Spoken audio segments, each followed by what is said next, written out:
ఈరోజు మనం ఒక చిన్న కథ చెప్పుకుందామా? అనగనగా సోమాపురం అనే చిన్న గ్రామం ఉండేది. ఆ గ్రామంలో చుట్టూ పచ్చని పొలాలు మరియు అందమైన నది.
మిత్రమా, నీకు పొలం పనులకు తప్ప ఇంకేం తెలుసు? నేను ప్రతిరోజు ఊళ్ళో తిరుగుతూ ఉంటాను. నాకు ప్రతి విషయం తెలుసుకోవాలి అంటే చూడు, నేను లేకపోతే మన యజమానికి ఎంత నష్టం వస్తుందని తన పొగరుతో చెప్పింది. ఆ రోజు గాడిద మరి ఆవు కలిసి రాత్రి అలా మాట్లాడుకుంటూ నిద్రపోతాయి. మరుసటి రోజు ఉదయం రామయ్య శివరాత్రి చాలా దగ్గరలో ఉంది, తన దగ్గర ఉన్న కొత్త బట్టలు మంచి ధరకు అమ్మవచ్చు అనుకొని గాడిద పైన మూట వేసి బయలుదేరాడు. కొంచెం దూరం వెళ్ళగానే గాడిద తన కాలికి దెబ్బ తగిలింది. నేను ఈ బరువు మోయలేనని కింద పడిపోయింది. దానితో కంగారు పడిన రామయ్య గాడిదని ఇంటికి తీసుకువచ్చి కొన్ని మందులు వేసి గాడిద కాలుకు కట్టు కట్టాడు. ఆ రోజు వ్యాపారం పోవడంతో రామయ్య చాలా బాధపడ్డాడు. మరుసటి రోజు కూడా గాడిద కాలు నొప్పని నటిస్తూ అలాగే పడుకొని ఉండిపోయింది. చేసేదేమీ లేక రామయ్య ఒక్కడే బట్టలు మూట నెత్తిన పెట్టుకొని ఊరిలో అమ్మేకి వెళ్ళాడు. కొన్ని రోజుల్లో పండగ ఉండటంతో రామయ్య దగ్గర ఉన్న బట్టలు మొత్తం ఊరిలో అమ్మేశాడు. రామయ్య ఎంతో సంతోషంతో గాడిదకు మరియు ఆవుకు ఇష్టమైన లడ్డూలు తీసుకొని వచ్చి వాటిని తినిపించాడు. రోజంతా తిరిగి అలసిపోవడంతో ఆ రోజు పొలం పనికి కూడా పోకుండా నిద్రపోయాడు. ఆ రోజు రాత్రి ఆవు గాడిదతో, చూడు మిత్రమా, నువ్వు ఈ రోజు గాయమైందని నాటకం ఆడినా కూడా మన యజమాని ఒక్కడే వెళ్లి బట్టలు అన్ని అమ్ముకొని మన కోసం ఎంతో ప్రేమతో లడ్డూలు కూడా తెచ్చాడు. ఇప్పటికైనా తెలుసుకో మన యజమాని విలువ అని చెప్పింది.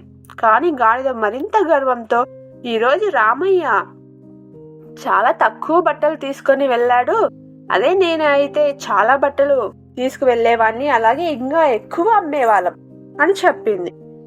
కానీ ఆవు అవేమీ పట్టించుకోకుండా గడ్డి తింటూ నిద్రపోయింది. ప్రతిరోజు గాడిద పనికి వెళ్లకుండా నొప్పితో బాధపడుతున్నట్టు నటించేది. రామయ్య మాత్రం గాడిదకి నిజంగానే బాగాలేదనుకుని ప్రతిరోజు చాలా మంచి ఫుడ్ పెట్టేవాడు. అలా కొన్ని రోజులకు గాడిద బాగా లావయింది.